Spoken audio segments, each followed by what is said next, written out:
Ulat sa matalik na kaibigan ni Marcus. Sa pagmumuni-muni sa mga nakaraang pangako, pagkamatay ng kanyang pamilya, at ang pagtataksil ng kanyang kasintahan at kaibigan, si Marcus ay napuno ng puot. Ang apoy ng puot na ito ang naramdaman ng Azoth Sword, na kinikilala at tinanggap si Marcus bilang bagong may hawak nito, na nagpasyang ibigay ang lahat ng kapangyarihan nito sa kanya. Sa kasal ng kanyang ex-girlfriend at best friend, hindi inaasahang dumating si Marcus. Sa kabila ng pagiging paralisado, bigla siyang tumayo, dala ng masamang aura ng sinumpaang espada. Sinugod ni Marcus ang dalawa, determinadong patayin ang mga nagkanulo sa harap niya. Buti na lang at saktong dumating si Mickey para i-defuse ang sitwasyon.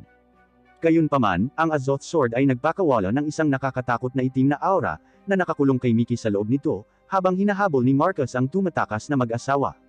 Nang makita ito, ginamit ni Mickey ang kidlat ng Fulgon Sword upang itaboy ang itim na aura. Samantala, nang papatayin na ni Marcus ang kanyang dating kasintahan, lumitaw ang mga alaala ng mas maligayang panahon, na nagpapahintulot sa kanya na makawala mula sa kontrol ng espada.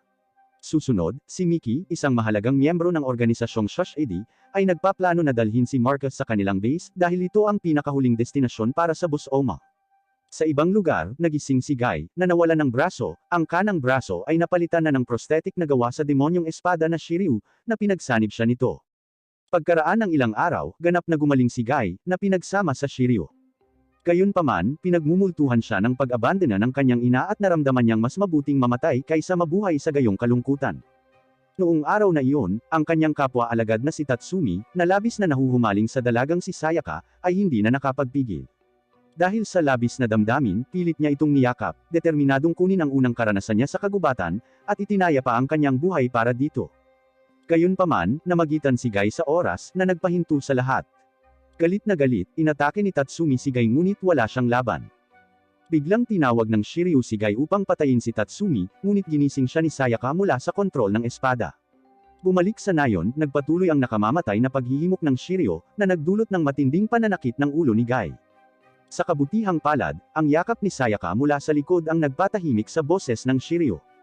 Noong gabing iyon, isang babae ang lumitaw sa tindahan ng bladesmith ni Amon, na naghahatid ng sibat na tinatawag na Tenbokiri, na napakatalas kaya't nahati nito ang isang nagpapahingang tutubi sa dalawang talim, isang eksenang nasaksihan ni Tatsumi, puno ng puot. Kinagabihan, ninakaw niya ang sibat. Sa paglipas ng mahabang taon, ang mga sandata na babad sa dugo ng tao ay kalaunan ay nakakuha ng kanilang sariling buhay. Ang mga negatibong emosyon ng tao ay makabuluhang nagpapahusay sa puwersa ng buhay na ito. Kapag nagising, ang mga sandata na ito ay naninirahan sa mga may pagnanais na pumatay. Kung ang hilig na pumatay ay ganap na umuubos ng isang tao, sila ay nagiging isang Bus-Oma.